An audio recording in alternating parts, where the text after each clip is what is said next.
se logra una excavación de 6 metros cúbicos por trabajador.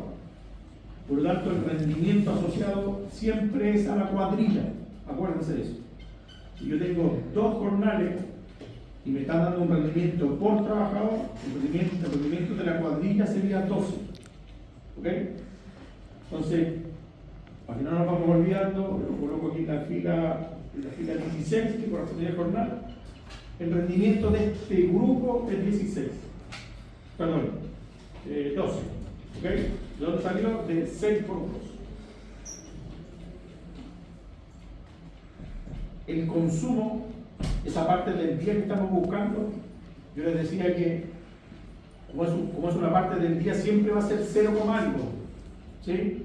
Salvo que lo que conversábamos también la vez pasada, que podrían haber actividades, algunas, en que dé más de uno, en que en realidad la cantidad de trabajo que se requiere es tan poca que podría dar más de uno, que el rendimiento sea 0,5, algo por ahí, creo que fue el cálculo que hicimos.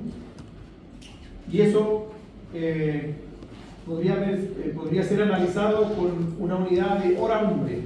Y ahí también vamos a llegar a valores con decimales. Pero nosotros, para efectos de simplificar los cálculos, siempre vamos a trabajar con la unidad hombre día. Por lo tanto, este consumo que vamos a determinar acá, que va a ser siempre menor que 1, es inversamente proporcional al rendimiento, en un valor recíproco. Eso es 1 dividido por el rendimiento. Entonces, en cantidad vamos a colocar 1 dividido por el rendimiento que se está logrando como equipo. Esto le ponemos varios decimales porque tiene que aparezcan hasta 4, 5 para que aparezca un número. Si yo tuviera más mano de obra, por ejemplo, que fuera como en este caso, maestro y ayudante, que aquí dijera jornales 2 más un ayudante, y tuviera otro recurso, ese rendimiento en ambos recursos sería el mismo. Ese consumo, perdón, sería el mismo. Si lo vamos a hacer cuando veamos maestro y ayudante, pero si en esta actividad dijera 2 jornales más un ayudante, por ejemplo, y acá generamos otro recurso que es ayudante, el consumo aquí sería el mismo de arriba. Siempre el del total de la cuadrilla, ¿ok? Disculpe, ¿y eso era por metro? ¿Qué cosa? ¿Ese rendimiento? Ah, es por 1 hora. Este rendimiento son 12, sale de la tabla del rendimiento, son 12 metros cúbicos por día. Y en este caso por trabajador. Y aquí hacemos la multiplicación por el total. Los 0,083 por 18.000 son 1.500 pesos. Y no tenemos. No tenemos más mano de obra. Solo cuadrilla con 2 jornales. Y no tenemos recursos materiales. Entonces, aplicamos las leyes sociales. Recuerden que las leyes sociales siempre se aplica el porcentaje de leyes sociales sobre el total de la mano de obra. En este caso, como había un solo dato, 1.500 pesos, el 45% de los 1.500 pesos son 675 pesos adicionales. Entonces tendríamos la suma de 1.500 más 675, 2.175 pesos.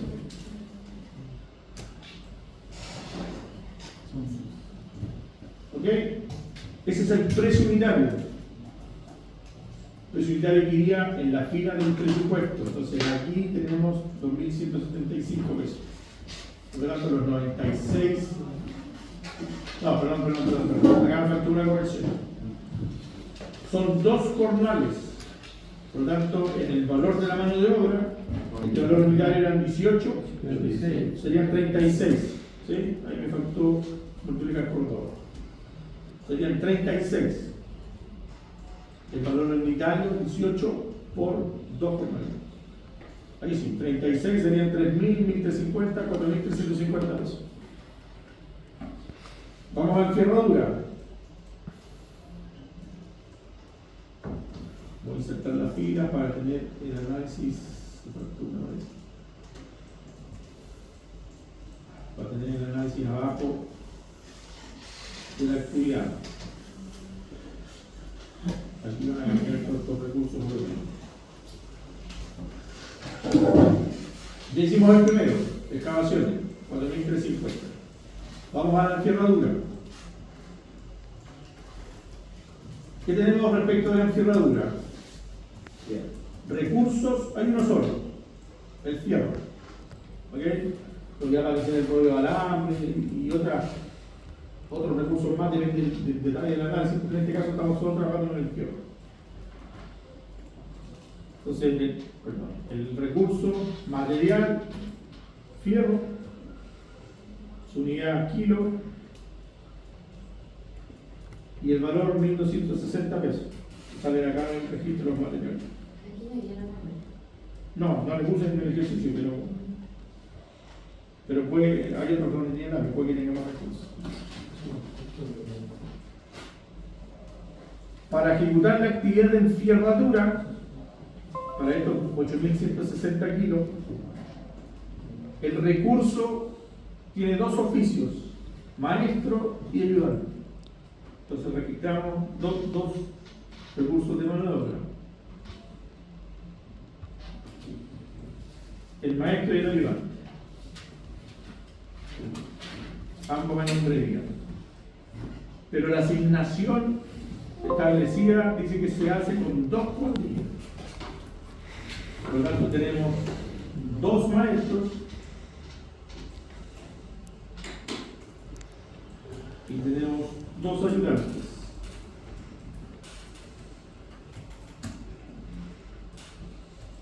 En el costo de mano de obra, un maestro tiene 30.000 y un ayudante 25. Entonces, el valor sería para el maestro 30.000 por 2, ¿cierto? Los 60. Y para el ayudante, los 25 por 2, 50. No hay más mano de obra, no hay más recursos, eso de esta fila. Y aplicamos redes sociales. Vamos al análisis del material primero. El primero no tenía material, ¿okay? El segundo sí tiene material. Materiales, así como hicimos el hormigón con una tabla de dosificación, materiales que tienen un consumo de acuerdo al rendimiento que se calculó. En este caso, para efectos del desarrollo del ejercicio, yo les propongo que para realizar 1 kilo de encerradura, ese recurso fierro debe considerar una pérdida de un 5%. O sea, necesito del recurso fierro tener un 5% adicional para poder hacer 1 kilo de encerradura. ¿Sí? Por lo tanto, ¿cuánto como cantidad, cuánto fierro necesito en el análisis de peso unitario? Si tiene un 5% de pérdida, un 5% adicional. Como reflejo eso en un número. 1,05, ¿sí? Eso es ponerle un 5% adicional al 1, digamos. Y ahí nuestro consumo sería 1,05 por 1.260. Me quedo solo con la planilla Excel y nos vamos al rendimiento. Dice que el rendimiento por trabajador es de 85 kilos. Maestro y ayudante tenemos 4. ¿Sí? Eran 2 cuadrillas y estaban compuestas por 2 personas. Por lo tanto, el rendimiento de esta actividad, vamos a poner aquí en la fila 23, este rendimiento deberá ser 4 veces 85. ¿Sí? 340 como grupo, los 4. Independiente que a una cuadrilla yo le asigne ese muro, esto es fierro de fundaciones. A una cuadrilla maestro de ayudante le asigno este eje, a la otra cuadrilla le pongo el eje al frente y los hago trabajar a los 4 en una jornada diaria. Los 2 grupos, las 4 personas, van a instalar 340 kilos. ¿De acuerdo? Por lo tanto, mi consumo, que es el recíproco, va a ser 1 dividido por 340 y 1 dividido por 340. No importa la cantidad de recursos que vaya registrando acá, este rendimiento se logra con todos, por toda la mano de obra que asigné a esa cuadrilla. Por lo tanto, se repite el mismo consumo, 1 dividido por 340 en ambos casos. Y multiplicamos consumo por total, nos da, si sumamos margen más ayudante, un valor de 324 pesos de mano de obra. Entonces, la mano de obra aquí, la ley social aplica el 45% sobre los 324, estos son 146 pesos adicionales. Entonces aquí el valor total sería 1.792 pesos. Valor unitario que va en la fila del presupuesto. Y tendríamos 1.792. 14 millones de pesos en fierro. Elimino estas filas y nos vamos al montaje.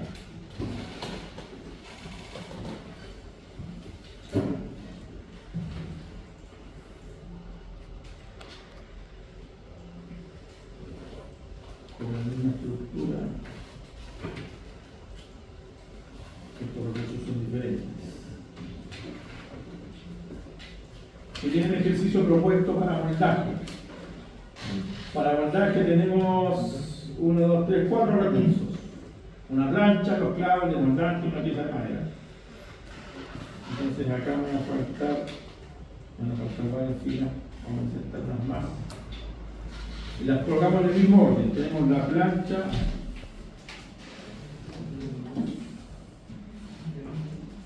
para moldaje,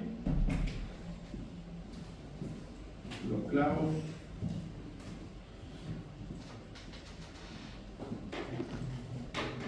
el desmoldante y la pieza, el desmoldante y la pieza de madera, el primero. Plancha, donde la unidad tiene un costo de 24.990, donde los clavos, el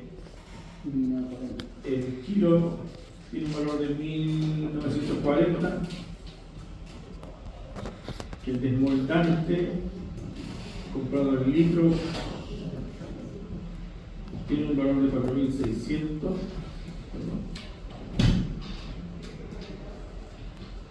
y que el pino, una pulgada de una pieza de pino, tiene un valor de 2.990. Sí, solo estoy registrando los valores de los materiales. ¿Qué tenemos asignado para la mano de obra? También una cuadrilla que está compuesta por el maestro y el ayudante, pero hay una sola cuadrilla para realizar el moldaje. Entonces aquí me faltó una fila más y tendría también al maestro y el ayudante.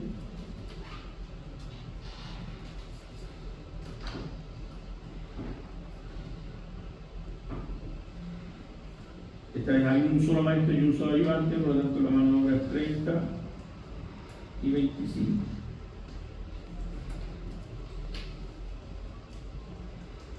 Vamos a los consumos.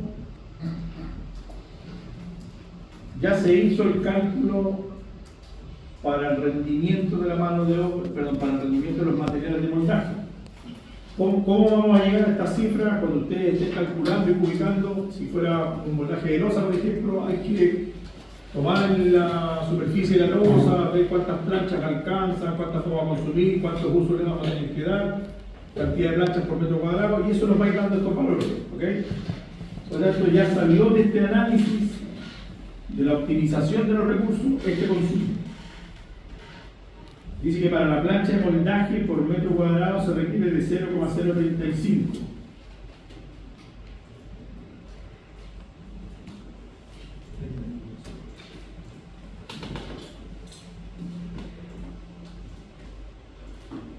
Que en el caso del clavo, el consumo es de 0,450, lo mismo que para el desmoldante, y la pieza de madera 0,325.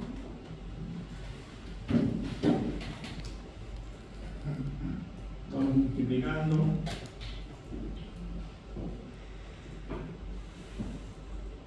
Profe, ahí en la unidad de la cancha para moldaje, ¿cuál es la unidad? Unidades. Unidad. Le puse unidad, pero puede ser cada uno, la plancha. Me quedo solo con la planilla Excel y vamos a analizar la mano de obra. El moldaje de fundación para estos 400 metros cuadrados se dispone de una cuadrilla que está compuesta por 2 personas y que rinden 12,5 metros cuadrados promedio por trabajador.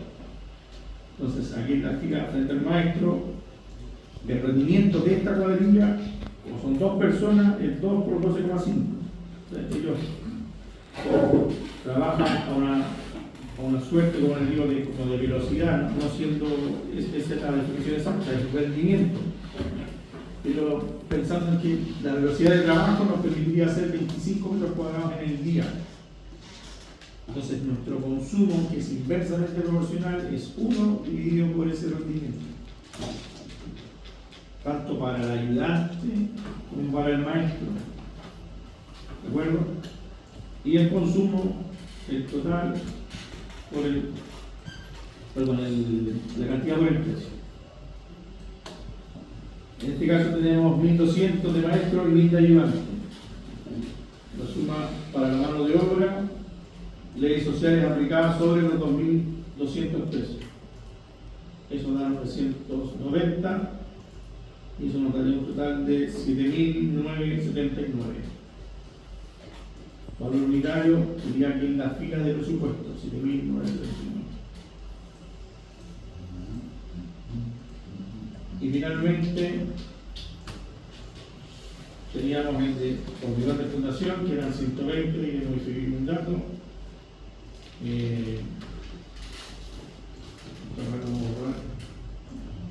Lo voy haciendo todo de nuevo. Este consumo, que fue el que estamos calculando, es 7,5 por 2 jornales, entonces este rendimiento es 15. Esta jornada está rendimiento es 15.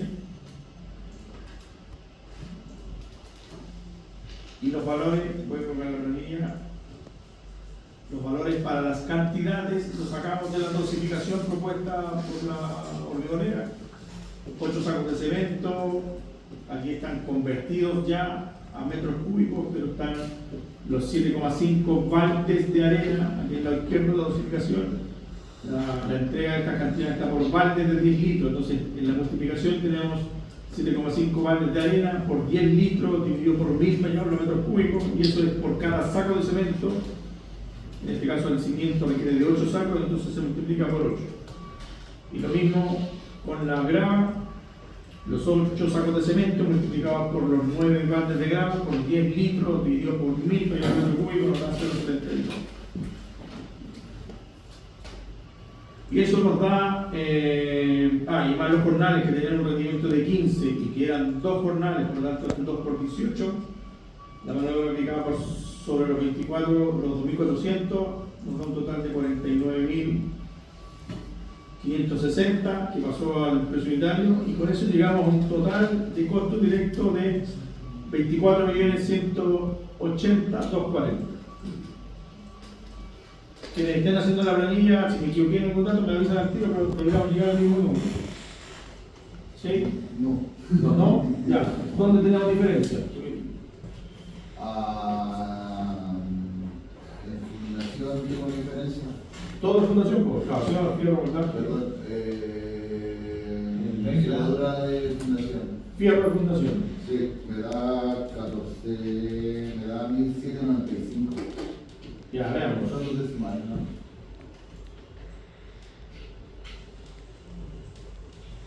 Veamos, consumo son 1.260 pesos. Fierro. Son 1.260. La pérdida 5, esto es 1.05. Sí. Y después, en mano de obra son 85 por 2 y por 2 son 85 por 4. Son 340 1 dividido por 340, 1 dividido por 340, 1 por 60, ¿Cuántos decimales no, profe? 176, y aquí de 24, 45. La cantidad de maestros ayudantes de igualdad de puntos solo Acá hay que tener claridad de lo siguiente. Como estamos trabajando con la planilla, cuando estamos vinculando celdas, las multiplicaciones que estamos haciendo están llenas de decimales. No están apareciendo porque el formato del número no tiene decimales, pero si esta columna la empezamos a abrir, esto está lleno de decimales porque no hemos aplicado. ¿Se fijan? No hemos aplicado, ¿cómo se llama? Redondeo. ¿Ya? Claro, si yo estoy multiplicando la división exacta de 1 dividido por 340, este 0029 tiene un montón de decimales más. Y todos esos decimales por 60 entregan un montón de decimales para allá. ¿Cómo solucionamos eso? Para que lleguemos, digamos, a cifras parecidas. Como la moneda nacional nuestra no tiene décimas, incluso seguramente ya a muy poco tiempo que desaparezca, creo que con suerte la de 100 funcionará, la de 500, pero ya la de 10 pesos, 5 pesos, la de 1 desapareció hace rato. O sea, no hay nada que nosotros podamos consumir, que tengamos que pagar, que no se cuadre en 100, 500 tal vez, y la mayoría de las cosas todo de números. No tenemos décimas para pagar. Entonces yo no podría cotizar 147,059 pesos, eso no existe. Entonces, para efecto de que los números a los que estamos calculando lleguemos todas a la misma cifra, la única fórmula sería que estas multiplicaciones fueran redondeadas. Y eso lo permite la planilla Excel. ¿Cómo se hace eso? Aquí lo voy a copiar en el primero del análisis de presión unitaria. En la fórmula está multiplicando la celda en azul por la roja, que es el 0,08 por 36. ¿Sí? Me voy arriba, váyanse arriba a la planilla donde está la fórmula, me voy arriba y a esa multiplicación que ya tengo hecha, le ponen ahí adelante, redondear, ¿ya? Y aparece una fórmula que está en la planilla Excel. Lo que necesitamos es redondear siempre el número mayor. Si yo tengo 176,47 pesos, tengo que llevarlo, aunque sea 4, que esté más cerca del decimal del de abajo, tengo que llevarlo al número de arriba. ¿Entiendes? Aunque sea 147,05, estoy muy cerquita del 147, pero tengo que llevarlo al 141. Siempre lo tengo que redondear al número superior, porque si lo redondeo para abajo, me va a faltar plata, ¿se entiende? Si el cálculo original decía 147,7, o no, perdón, 147,47 y lo tiro para abajo, esos 0,47 lo estoy perdiendo. Entonces siempre se redondea al número superior, no importa que dé 0,1, 0,2, no importa. Siempre redondeado al número superior. Y eso es redondear más. Entonces le ponen redondear punto más. Y lo que va a hacer es que los datos que está multiplicando no los va a entregar con decimales, sino que los va a redondear al número mayor. Y le ponen doble paréntesis. Y cierran el paréntesis primero con la fórmula que estamos redondeando, que es multiplicar la cantidad, el D16, por el precio. ¿Ok? Punto y coma, y le ponemos 0 decimales. No queremos que tenga decimales. Y cierran ahí la fórmula. Esa fórmula que está escrita allá arriba, esa fórmula, redondear punto más este valor por este valor, que me lo entreguen en el resultado sin decimales, con 0 decimales. Pero siempre redondear al número mayor, siempre que me lo tire hacia arriba. ¿Ok? Entonces, de esa forma, bueno, este era 3000 antes, sigue siendo 3000, pero si copiamos ese número, por ejemplo, acá sigue siendo 3000, acá el de 176,47 lo llevó a 177, se vio que lo tiró por arriba igual. Este de 147, 0,59, igual lo tiraba arriba a 148. Y así lo hacemos con todos los valores. Como fui copiando, empezaron a aparecer rolitas ahí que las vamos a sacar. En este también voy a copiar la fórmula hacia abajo, pero recuerden que esta multiplicación, el 45 que está acá, es un porcentaje. En mi caso es la columna, la celda, perdón, D17. Ese dato es un porcentaje. Entonces en la celda D17, ahí en la fórmula arriba, le ponemos el signo porcentaje. ¿Okay? Para evitarnos dividir después por signo. ¿Okay? Entonces ese está con redondear, ese también está con redondear, ese ya lo tiene, ese también. Este redondear es como la ley social que está acá arriba. Ahí están sumados todos. Este es el redondear de acá, miren, 874,65 lo lleva a 875. Redondea de todos estos números hasta acá.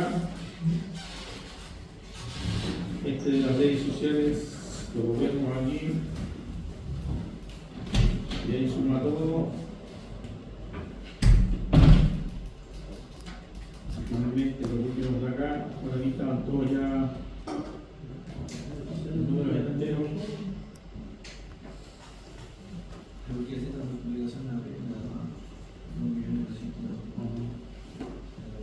Ya, ahí, con todos los números redondeados, claro, con todos los números redondeados al número superior, deberíamos tener 24.204.000. Ahí sí que no deberíamos tener ninguna diferencia.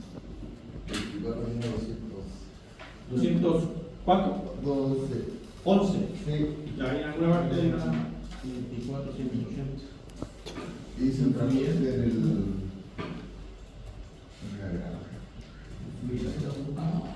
vamos a tener diferentes resultados. Vamos a revisar el tipo. ¿Es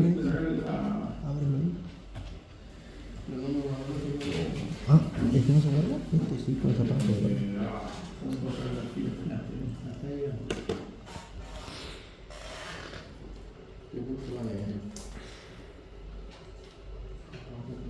Vamos a revisar el tiro de uno por uno, ya.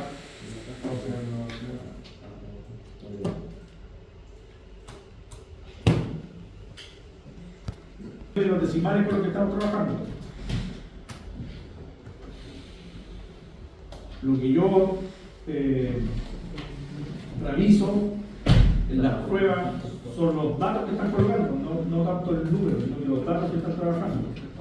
Que estén bien los números puestos, que estén bien calculados los rendimientos, que estén bien calculadas las manos de obra. Así va a ser. ¿Cómo llegó a 24.204? En el primer análisis de precio unitario, la excavación de fundación, 1 dividido por el rendimiento 12, multiplicado por 36, que son 2 jornadas de 18, da 3.000 pesos.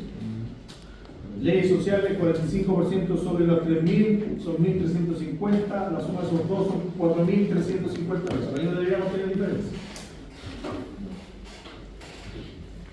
En el caso de la enfierradura, tenemos un consumo de fierro de 1.05 a un valor de 1.260, son 1.323 pesos en fierro.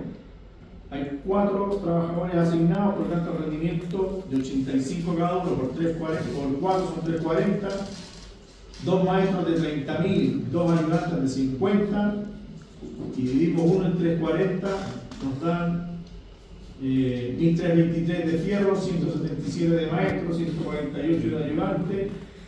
Las leyes aplicadas a la suma de la mano de obra, a los 325 pesos, 45% de leyes sociales, un total de 1.795 que va para arriba. En el moldaje, los consumos que están descritos en el ejercicio, 0,035, 0,450, 0,325, a los valores de los materiales dispuestos en el ejercicio, dan 875 de plancha, 873 de clavo, 2070 de desmoldante y Eso de cemento lo pasó con los materiales, ¿no? Con el día. Esto que está acá, esta, Sí.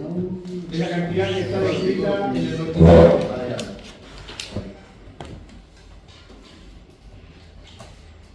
El maestro y el ayudante en conjunto 25, 12,5 que aportaba cada uno dividido por 25, son 30.000 de maestro, 25 de ayudante, 2.200 de mano de obra, 45% de los 2.200 son 990 pesos, que son un total de 7.080.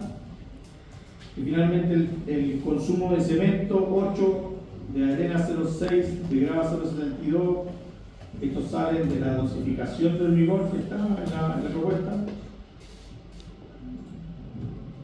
Y 2 jornales asignados a la mano de obra de 18.000, son 2.400 pesos, el 45% de eso, 1.080, da un total de 49.560. 24.204. Ya ninguno de estos valores, ninguna de estas cantidades que está acá, tiene decimales. Por más que le valgan más decimales, siempre va a estar en 0,000. ¿Ok? Si no tuviéramos esta clase, ese sería el resultado de un presupuesto. Y que podría eventualmente no decir está correcto, porque yo lo hice de acuerdo a los análisis de las fichas de los productos. Si la ficha de la técnica de un hormigón, ¿sí? Una consulta, en el total que, por ejemplo, usted le dio ahí, y hay una variación, porque, por ejemplo, a mí me dio 24.180. ¿Ese margen es tolerable? En el caso de la prueba. Mira, el monto que aparece acá, sí, el monto que aparece acá deberíamos llegar a la misma cifra, ¿sí? Bajo los criterios que estamos trabajando deberíamos llegar a la misma cifra. Podría haber un presupuesto que diga, no sé, 28 millones. Eso ya está. No, podría haber un presupuesto que diga 28 millones y podría haber otro que diga 24.300. Y uno podría decir, oye, pero el de 24.300 está bastante más cerca que el de 28. Pero el error que se comete para llegar a esa cifra es el que a mí me interesa. ¿De acuerdo? Entonces, ¿qué puede pasar? O les comento qué me pasa en algunas pruebas. Que por ejemplo, esta es la prueba, ¿ok? El Word. No leen que dice hormigón de fundación. ¿Sí? No se fijan, no lo leyeron y después no lo pescan, no. Y cuando se van a la tabla, por ejemplo, sacan los datos de aquí, de radieres.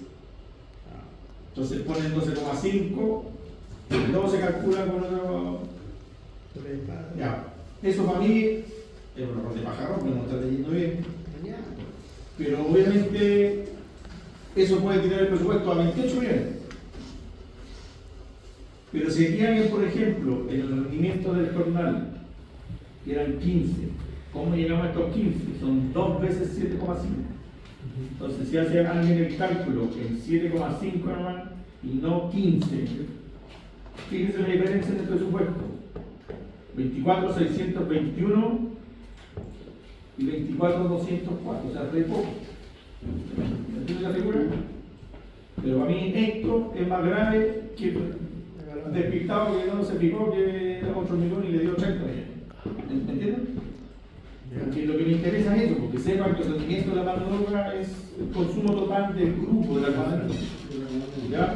Ahora, las diferencias sutiles de esos 211 que te están dando, por ejemplo, puede ser producto de algún dato que directamente, no sé, a veces pasa que uno en vez de 20.990 escribió rápido y le pone 29.80, no sé, cosas de ese tipo. Pero voy revisando, por eso esta prueba me gusta y no me gusta. Me gusta porque me encanta la matemática, el número y el presupuesto.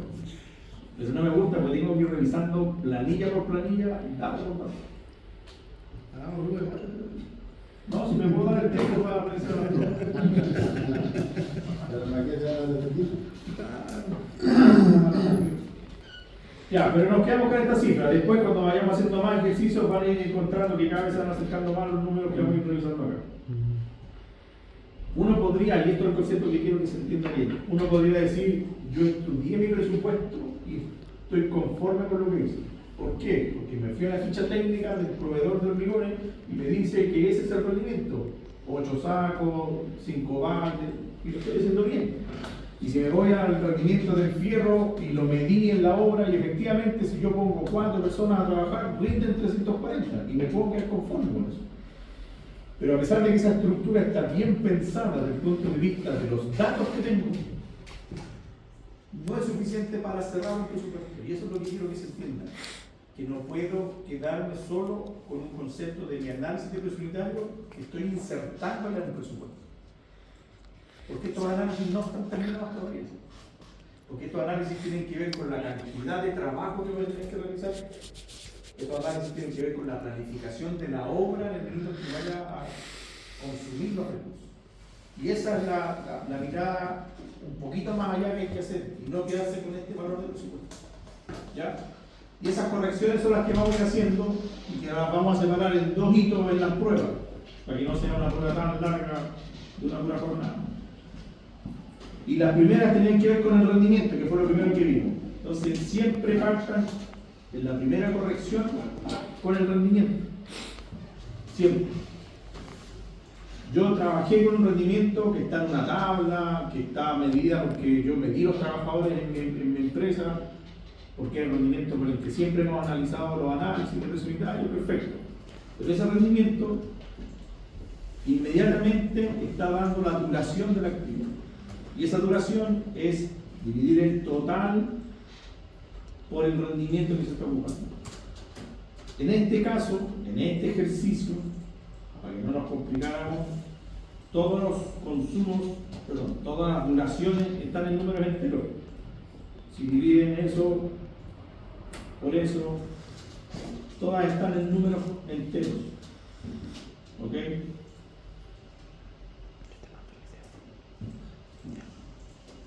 Y la última está por esto. Pero además, no hay que perder un detalle de vista, ¿ok? No hay que perder un detalle de vista. Todas son múltiplos de 8. ¿Por qué? Porque el trabajo que se está haciendo es un presupuesto, una estructura chiquitita, un presupuesto, pero para construir 8 viviendas. ¿Y por qué lo estamos haciendo para una construcción en serie? Porque queremos ver cómo se comporta el programa de trabajo, que también tiene que ver con los análisis de posibilidades. ¿Ok? ¿Por qué dice que dura 8? Y ahora nos metemos en la parte de la programación primero. La primera actividad dice que es excavación, ¿cierto? Que no tiene predecesoras. ¿Se acuerdan del concepto de CPM? De programación y partidas de obra. Antes de Project, hicieron programación en el tercer semestre y les enseñaron a hacer PER-CPM.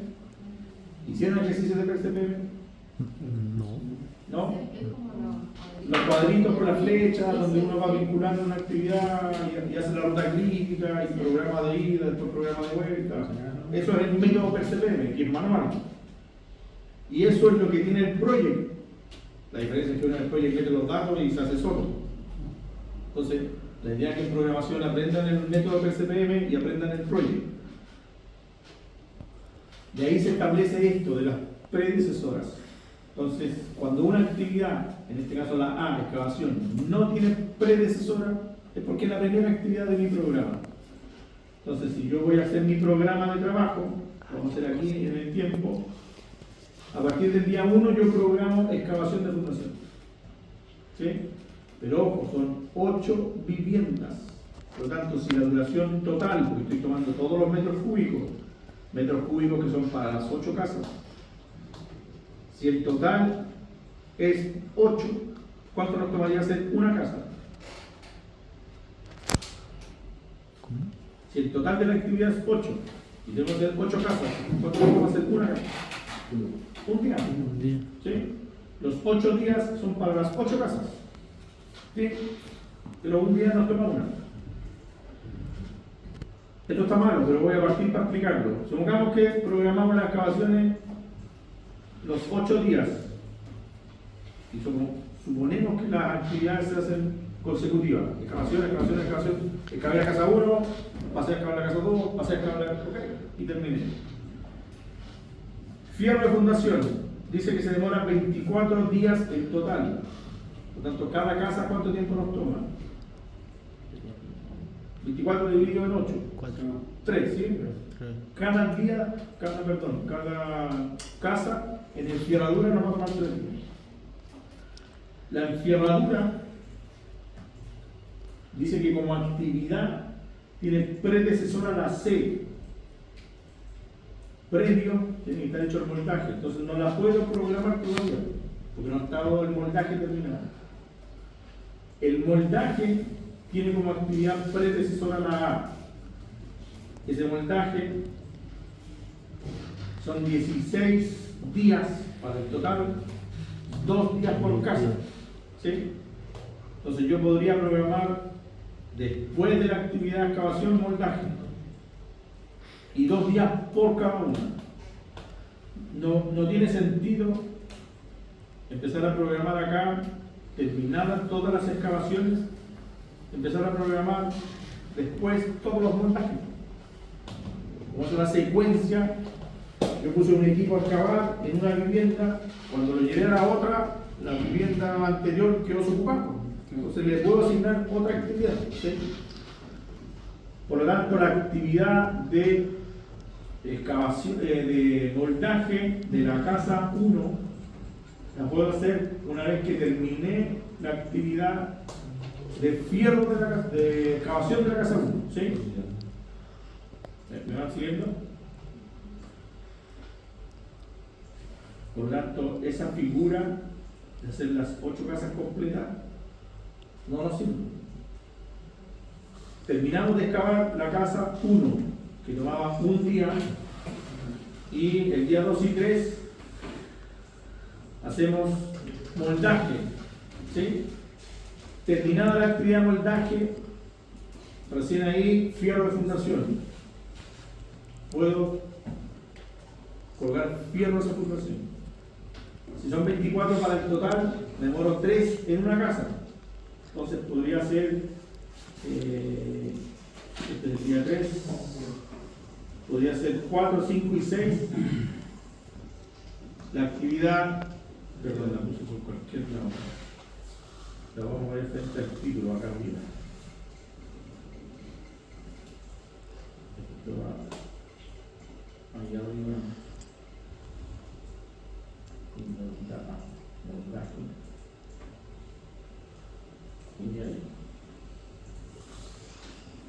Secuencia constructiva.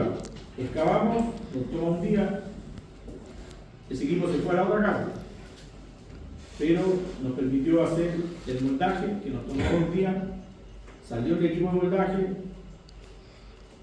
nos fuimos a hacer la enfierradura, que nos tomó 3 días, y la última actividad, hormigón, que sería el 39, toma 8 en el total, un día por vivienda. El hormigón se haría el día 7. ¿Sí? Entonces, si hiciéramos una secuencia rítmica de este grupo de actividades, excavamos, hacemos el moldaje, hacemos la enterradura, hormigonamos. Entonces, el ciclo de este tramo nos tomaría 7 días para hacer una casa. ¿Sí?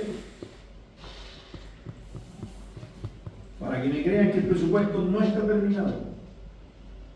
¿Qué tiene que ver el programa? Con los análisis de presupuestario. Como a mí me gusta complicarle los ejercicios, hay que, el lema dice aprender así. Yo les subrayo, les pongo con negrita, Considerando. les tapo con amarillo. Mano de obra. ¿Por qué la mano de obra impacta en el preliminar. Dice que con la información que se entrega, elabore un programa de ejecución de partidas considerando que son las 8 casas iguales, que se deben ejecutar las actividades lo antes posible, o sea, terminamos una y al tiro parte la otra. En un proyecto sería fin comienzo, todas las actividades fin comienzo. Pero solo cuenta con 2 maestros, 2 ayudantes y 2 jornales. No hay más mano de disponible. Hay 6 en total. 6 personas. ¿De acuerdo?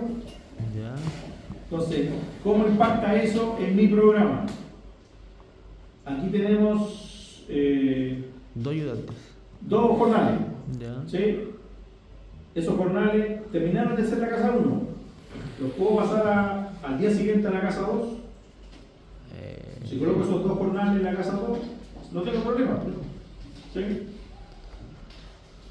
Terminé de excavar la casa 2 y tengo que hacer el moldaje de esa casa 2. ¿Podría partir el día 3? No, porque el grupo de moldaje está haciendo la casa 2. Entonces la casa 3 la podría partir aquí recién. Eso es por el proceso constructivo, ¿sí? ¿Podría hacer la casa 2 aquí?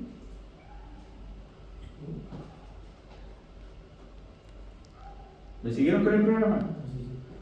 Los excavadores, 2 jornales, terminaron la casa 1 y se pasaron a la casa al lado. Ya. ¿Sí? La casa 2. Esa casa 2 ya terminó su excavación. De acuerdo al programa, le correspondería empezar el moldaje. Pero no lo puedo empezar al día siguiente de que se terminó de excavar, porque los que están haciendo el moldaje están haciendo todavía la casa 1. ¿Sería el día 4? ¿Lo podría hacer desde el día 4 en adelante? No, ¿Por qué? porque acá, si tengo si tengo maestro y ayudante en esta actividad, y acá arriba los tengo trabajando en esa, tengo 2 maestros y 2 ayudantes, no tengo más. Entonces, no puedo hacer, no podría hacer estas 2 actividades en simultáneo. No podría estar con un equipo haciendo fierro de la casa 1 y al mismo tiempo moldaje en la casa 1. Es un ejercicio para pensar, porque en la práctica debería tener enfierradores y carpinteros, ¿se entiende? Pero puede ocurrir que el recurso me limite las actividades. Y en ese caso. Ese día no vinieron a trabajar. Tengo menos gente, tengo que empezar a suplir. Entonces, el recurso siempre va a limitar las actividades. Y ese límite que le pone a la actividad impacta en el presupuesto directamente. Entonces, en el programa de trabajo no podría ejecutar esta actividad aquí, digamos, en esa propuesta, porque los tengo ocupados. Acá se ven los 2 maestros, los 2 ayudantes, estoy ahí en el peso unitario, los tengo ocupados aquí todavía. No puedo hacer esto todavía. Aquí necesito 1 y 1, pero como tengo 2 nomás, esos 2 están allá arriba. Entonces, ¿cuándo puedo hacer recién esta actividad? El día 7, ¿cierto? Lo desocupamos de aquí y ahí se viene a hacer esa actividad. Hecha esa actividad, moldaje, recién puedo hacer el fierro, ¿sí? Que eran 3 días, entonces el fierro lo hacemos ahí. Y terminado el fierro, venimos a hormigonar acá abajo. Estos 8.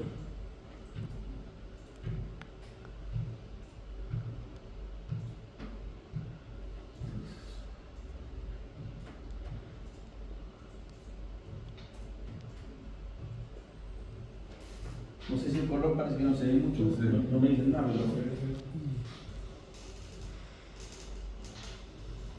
ahí se ve mejor. Me gusta mucho el azul, pero si le pongo blanco menos se va a ver. Ya, tenemos 1 y 2. Esas actividades desarrolladas de esa forma son un programa con una secuencia rítmica. Y eso cuando en las obras van a escuchar que se agarra un ritmo, es que uno empieza a entregar como producción en serie un volumen determinado en un periodo de tiempo, en el ritmo que va a agarrar una obra.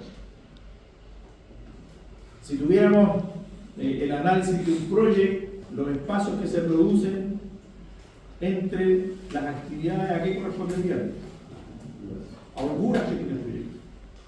¿De acuerdo? No van a encontrar una programación que tenga todas las barritas juntas una detrás de otra, no existe. Siempre van a haber desfases. Esas son las holguras que tiene el proyecto. Entonces, como tenemos 8 casas, podríamos la tercera casa ejecutar la excavación sin ningún problema, porque no hay jornales ocupados acá. Pero ¿cuándo puedo poner el moldaje? Día 13. Si los maestros los tengo ocupados aquí, recién acá, No. Día 13. podría poner el 2 y 13. Ahí recién podría poner, ¿cierto?, al equipo de maestros ahí. Y acá, y finalmente terminamos aquí. ¿Sí? Entonces, si se fijan, esto empieza a agarrar un ritmo. 3 días de fierro en una casa, 2 días que no puedo, 3 días de fierro en otra casa, 2 días que no puedo y así. Entonces, esta estructura, hagamos el cuarto y de ahí multiplicamos un último color, un café. ¿Puedo hacer la excavación ahí? Perfectamente la puedo hacer porque estamos con la actividad de maestro y ayudante. Y hay que la bandera de Venezuela. Claro. Bueno, a propósito, bueno, aquí entre un comentario. De repente vieron los mensajes de un grupo de WhatsApp de mi hijo que había clasificado a Bolivia. Sí. Y dije, clasificó a Bolivia, pero ¿cómo si Bolivia jugaba con Brasil?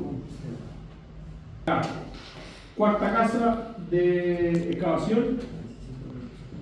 Vamos a moldaje. Sería ahí el moldaje,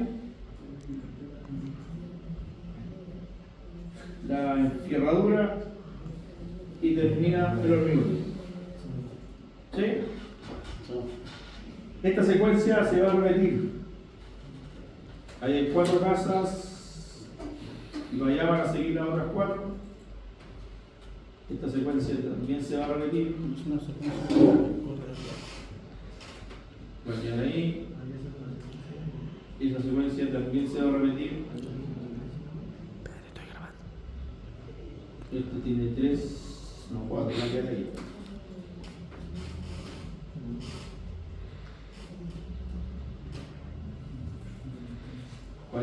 Ahí más o menos va a ser la secuencia rítmica, o sea, se hace la actividad 2 días, la actividad 2 días, deberían estar todo bien. Y estas no las coloqué continuas por lo siguiente. Porque no podría hacerlas continuas, porque acá en el 7, esos 2 jornales que estaban allá, que son esos, van a pasar acá, a hormigonar, ¿de acuerdo? Entonces, estas 2, porque el 7º día estamos acá abajo por los 2 jornales, esas 2 van a quedar ahí. ¿De acuerdo? Ese programa de trabajo no tiene nada que ver con los números que hemos puesto en los precios unitarios, lo conversa todavía con el precio unitario. Pero ¿por qué yo necesito hacer el programa? Porque la asignación de recursos la hicimos en el precio unitario. Entonces, cuando estudiaron el presupuesto, dijeron: esta actividad la vamos a hacer con 2 jornales, esta actividad la vamos a hacer con 2 maestros, encerradores y 2 ayudantes, esta actividad se va a hacer con 3 carpinteros, y asignando en el precio unitario la cantidad de recursos. Pero ese recurso tiene un uso en el programa, tiene un consumo en el programa. Y el programa tiene holguras, tiene rutas críticas, que están asociadas a esa mano de obra.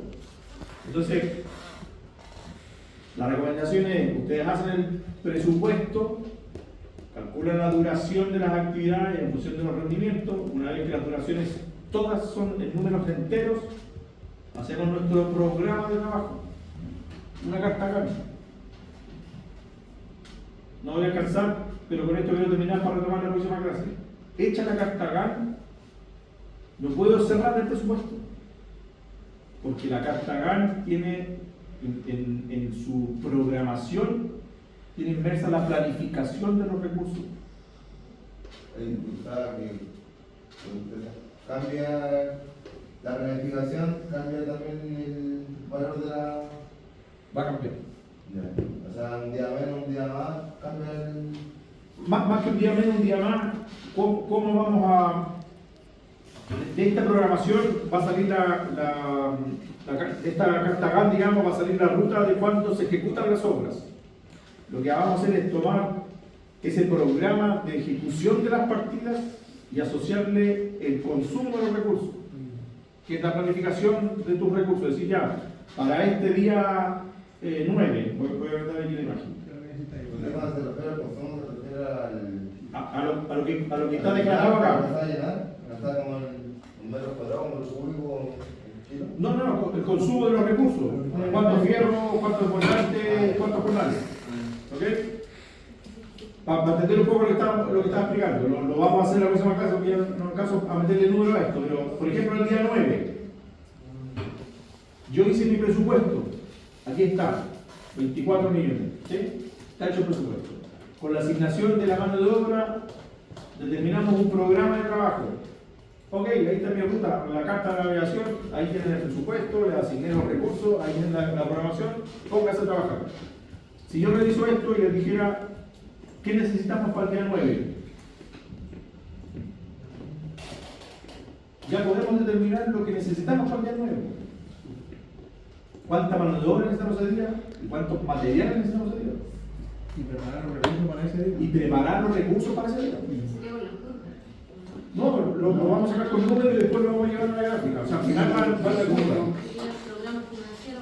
El programa financiero, la curva de avance física, la carta de navegación de la mano de obra, los programas de recursos, todo eso ya está, pero hay que levantar la información. Profe, dentro de lo que usted está enseñando acá, esta especie de carta GAN, uno también tiene que considerar los días Hábiles. feriados y... No, días corridos. Esos 42 días son 42 días trabajados. Que puede ser de lunes a viernes. Cuando uno va a presentar una carta GAN, ¿tiene que considerarse esos días o...? No, todas las herramientas de control que ocupemos son días corridos. Siempre. Ya. Pues si tú le insertas los feriados, sábado y domingo, las gráficas te van a cortar, porque esos días no hay datos. No, está bien, pero lo que usted me explica es base a lo que estamos realizando ahora, o, por ejemplo, si vamos presentando en una licitación con carta GAN, igual se tiene que presentar los días corridos o hay que presentar los días... No, siempre es cosa. Ya. Y la única vez que tú declaras el plazo es cuando en los formularios uno coloca el plazo de la obra. Ya, vale. Y ahí hay que tener la precaución de que esta obra no dura 42 días. Sí, ya, sí, bien. El programa son días trabajados, pero Sí. la obra dura, no sé, Bueno. pues, sumamos a domingo 60. 60 días. ¿Ok? Retomamos la próxima clase, pero lo que quiero que recuerden es lo siguiente.